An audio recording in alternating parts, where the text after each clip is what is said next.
Hello everyone. You might have already guessed it that we are going to be discussing about Gandhi in this video, and specifically I'll be talking about the arguments he put forward in his book Hind Swaraj. Now, the arguments he put forward in this book are pretty unconventional and interesting, and you will know why I call these unconventional and interesting as we progress with the video and with his argument. So, starting with the most basic point as to how the Britishers conquered us or how the colonial rule started. So, Gandhi believes that the British did not conquer us, they did not win over us. What happened is we gave ourselves to the British to rule. So, in our greed to become rich faster, in our greed to want more money, we helped the British take over our country, basically. So, what is wrong with their rule? Why, according to Gandhi, a change was necessary? Why should we even strive to drive the Britishers out of our country? Now, one point to note is that the end goal of Gandhi was not to drive Britishers out of India. His priority was different, and I'll be discussing about that later in the video. But yeah, the point is, why should we even consider striving for a change? What is wrong with the present colonial rule? Before I get into what was wrong with the colonial rule, uh, I'd like to point out that Gandhi had very high regard for Indian civilization. He went on to say that Indian civilization is the best civilization in the world, and the emphasis it has on the moral development of a human being, or the emphasis it has on not following a luxurious or not running after a luxurious life, the emphasis it has on restricting your passions, restricting your bodily comforts, prioritizing moral and spiritual growth rather than bodily comforts. So all of this really attracted Gandhi. He had very high regard for Indian civilization. And coming to what was wrong with the colonial rule, it is exactly the opposite of Indian civilization, which is Western civilization. Western civilization was what was wrong with the colonial rule. He says that Western civilization is wise, it is sin, it is satanic, and it is moving towards its own failure. All the institutions which majority of the leaders at the time considered to be progressive were criticized by Gandhi. For example, Parliament. It was compared to a prostitute or sterile women by Gandhi. Lawyers, courts, English medicine, doctors, railways, machinery, everything was criticized by Gandhi. And he put out some very interesting arguments as to why he considers these institutions to be harmful or dangerous or immoral. Now, coming to his criticism, coming to the components of Western civilization, Gandhi absolutely was against. So, first was machinery. Machinery is the hallmark of Western civilization. And so, Gandhi wasn't against every sort of machinery that ever existed, but he was only against that kind of machinery which did not fulfill primary wants of human being or which replaced his labor. So he was only against that sort of machinery which helped a particular class, which helped the wealthy section of the society replace human labor, which led to common people losing their jobs, starving, joblessness, made them more poor, which only helped the rich. So he was against this sort of machinery. And he says that the common justification for wanting machinery is that it saves time, it saves labor. But Gandhi argues that it does so only for a particular section and is bad for the rest of the society. Again, he does acknowledge the fact that machinery is now a very inevitable part of life. So, what he proposes is that that machinery, which is useful for man and saves time and labor for everybody, should be manufactured in factories which are owned and controlled by state. And the motive for this production will not be greed, but rather it will be to help people. So, this was his criticism of machinery. Basically, yeah, the gist is that it is only serving a particular section, and the motive to want machinery is greed. And So he's trying to bend the institution in such a way which benefits everybody in the society. The next institution which Gandhi criticizes is very shockingly Parliament. So he, like I said before, he compares it to a sterile woman and a prostitute. Now, the reason why he compares it to a sterile woman is because Parliament on its own accord cannot do any single good thing. It needs outside pressure without which it cannot function. And it is like a prostitute because it is always under the control of the ministers who keep changing from time to time. Now, one can argue that the criticism sterile women is not really applicable because public pressure is a very integral component of the functioning of parliament. People elect their leaders, and the leaders are supposed to be responsive to public demands, and those discussions or laws should be taken up in the parliament which are in accordance with the public demands. That is supposed to be the whole mechanism of parliament. But what Gandhi argues is that the main assumption behind this whole parliamentary setting is people take rational and educated decisions while voting. They vote for those leaders who they think are going to work for the welfare of the people of their constituency. So when leaders are really motivated to work for their voters or their constituencies, it is not really necessary to have public pressure. Leaders themselves voluntarily take up those issues which are need of the day. But Gandhi argues that that is not the norm. That is not what happens usually. Leaders are usually only concerned about their own self-interest, about the success of their party, about their power. Most of the times they vote for their party without a thought. Their so-called discipline binds them to it. If any member by way of exception gives an independent vote, then that person is punished by the party or sometimes expelled. He also argues that there is no stability in people, that they change their leaders every term, and that they either vote to somebody who is very charismatic or vote to someone who promises a lot of freebies or who follows appeasement politics. So the basic assumption that people take a rational and educated vote was questioned by Gandhi.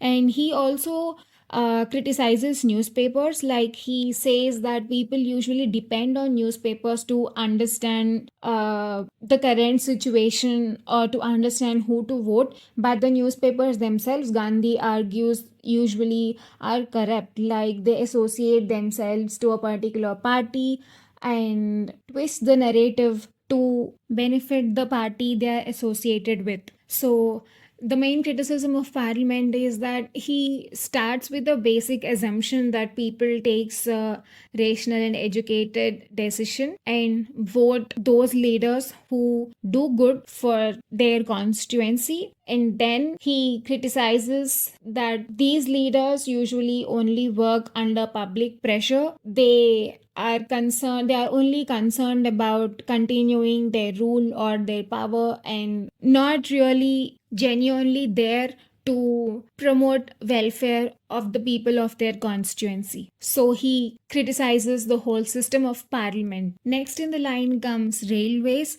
So Gandhi criticizes railways for breaking the mass natural segregation which used to exist before. He says that it was the reason why plague and other diseases are spreading. Without railways, masses could not have moved from place to place in a scale which is possible now. And another thought which was pretty popular back then was that railways help create the feeling of nationalism. But Gandhi disagrees with this argument, and he says that India has always been a nation, and our ancestors, in order to create this feeling of oneness or nationalism, actually built holy shrines in different corners of the country. He says that the same ancestors who emphasize that one need not travel to far off places in search of God also built shrines, holy shrines, in different parts of the country so that they can promote travel and connectivity and create this feeling of oneness in the country. So Gandhi argues that only because we were one nation, the British were able to establish one kingdom, and they later divided us. And it was after the advent of railways that we began to believe in these distinctions, and also it is through the railways that we are beginning to abolish these distinctions. Now, the next criticism is pretty interesting. He criticizes lawyers, saying that courts and lawyers enslaved India, that they are helping British continue their rule.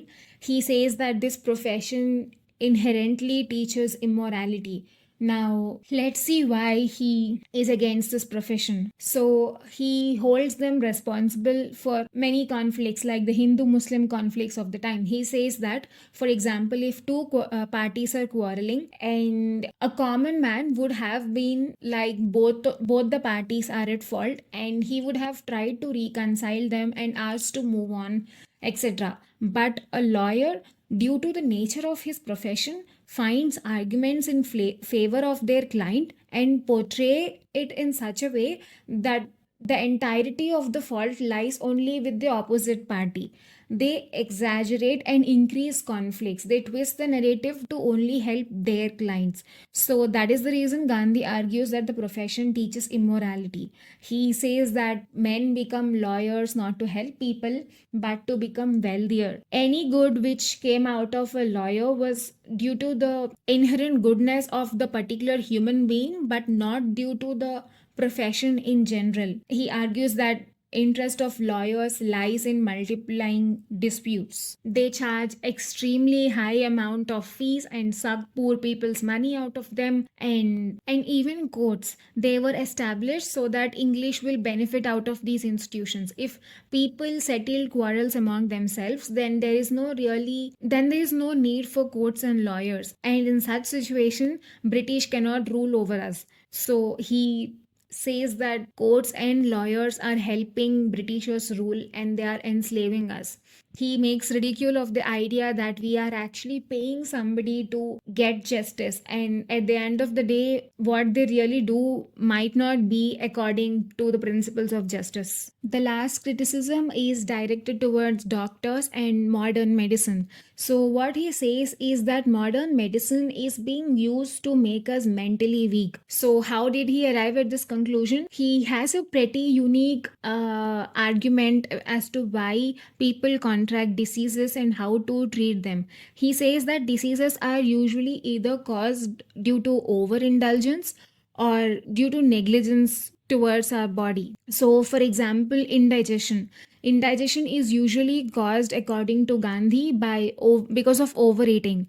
And when you go to a doctor, instead of asking us to stop indulging in overeating, the doctor gives us a medicine and makes us feel better. So instead of treating the disease at its root, instead of making us work on our willpower and stop our indulgence, the doctor actually sort of encourages us to indulge more and hence make us mentally weak. So instead of either encouraging us to take good care of our bodies and encouraging us to not overindulge, what the doctors do is that promote the vice by giving us medicine and make us mentally weak. He also criticizes the institution of modern medicine by saying that it is against religion because it kills thousands of animals annually for the sake of humans to produce medicine for testing purposes, etc. And to treat those illness which is again a result of our negligence or overindulgence. And no religion, Gandhi argues, that allows such violence towards another living being. This is absolutely against both Hinduism and Islam. And again, he points out the fact that medicine contains animal fat or liquor, again, which is against both Hinduism and Islam. And the same argument that people do not become doctors to serve other people, but they do so to become rich.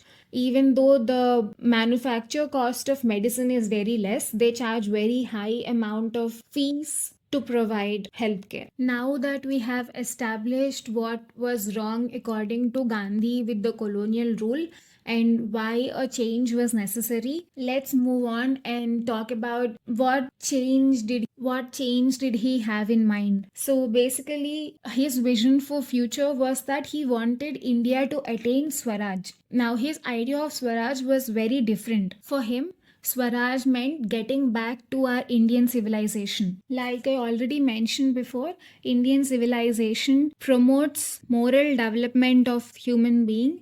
It discourages pursuit of bodily comforts and luxuries and rather promotes belief in God. It promotes morality, and Indian civilization is the way to attain true home rule or Swaraj. Now, driving Britishers out of India did not really figure in his idea of Swaraj.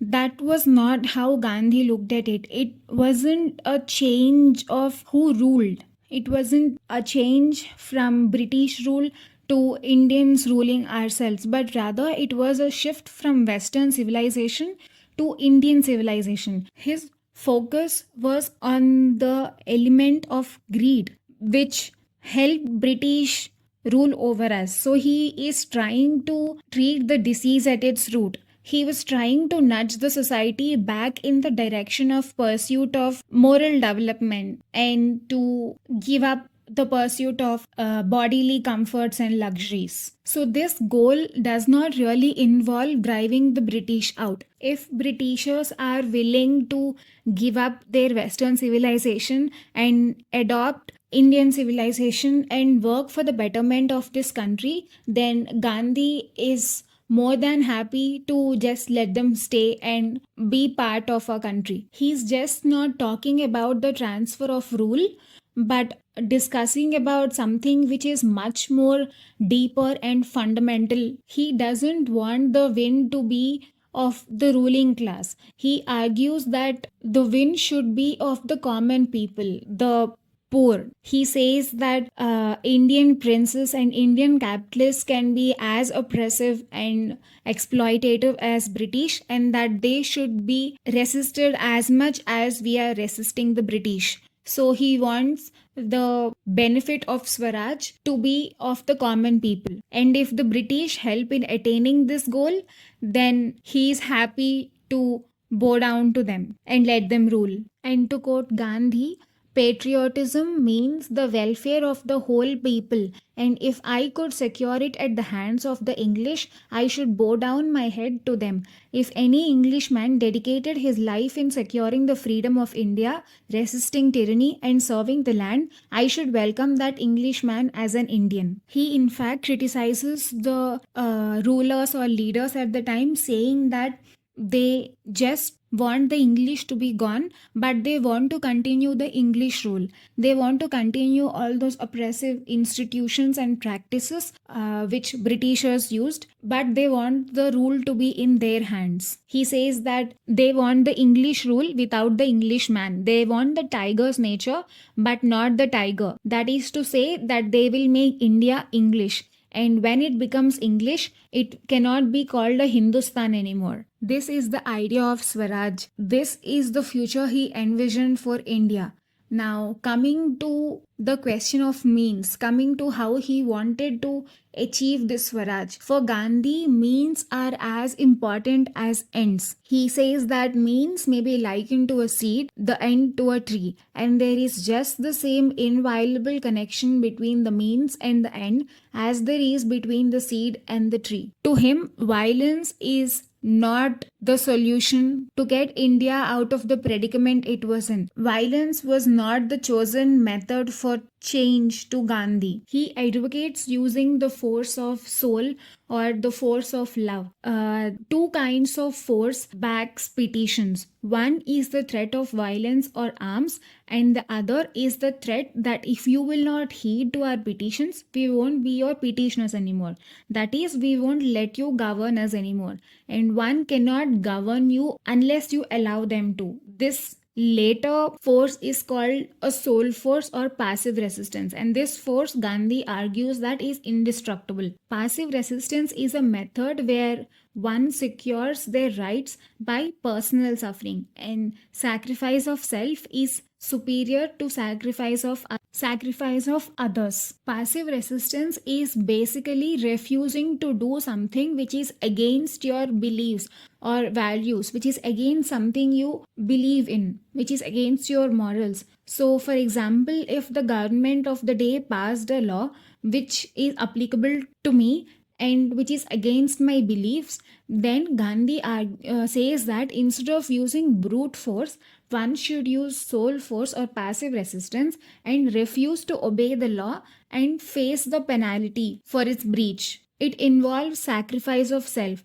So, the main point in this method is that right or wrong are perceptions. We cannot be sure if something is right or wrong. There are many instances where somebody believes that what they're doing is right, but later they realize that they are in the wrong. So, following this method, even if you are in the wrong, you won't be hurting others. You will only be sacrificing yourself. If you feel that something is wrong, then do not participate in it by killing your beliefs or morals, but rather use soul force and sacrifice yourself for what you believe. He argues that obeying a law, even if it is against your morals, is actually slavery and is unmanly. One example he gives in support of this method is that all social reforms are a result of minority not following the laws of majority because they are against their beliefs. He believed that this fight for Swaraj may not be completely correct,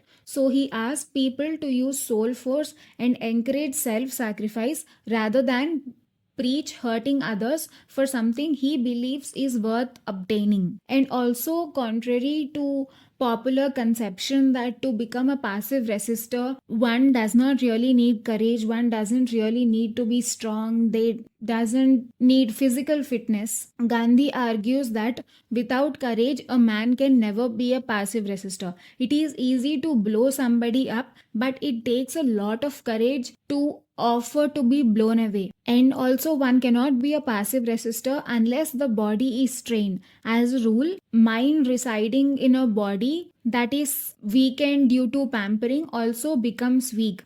And where there is no strength of mind, there can be no strength of soul. Therefore, we shall have to improve our physique by getting rid of infant marriages and luxurious living. Those who want to become passive resistors should observe perfect chastity. They should adopt poverty, follow truth, and cultivate fearlessness. Unchaste men cannot attain firmness and hence become cowardly. Those who have money are not expected to throw it away, but they are expected to be indifferent about it. They should be prepared to lose every penny rather than give up passive resistance. And passive resistors should not lie at any cost, even if it is to save somebody. There can be no justification to lie. And in order to exert such a force, Swadeshi in every sense is necessary. To conclude, Gandhi emphasizes that the hate should not be directed against Britishers, but it should be directed towards Western civilization. The enmity should not be directed towards the English,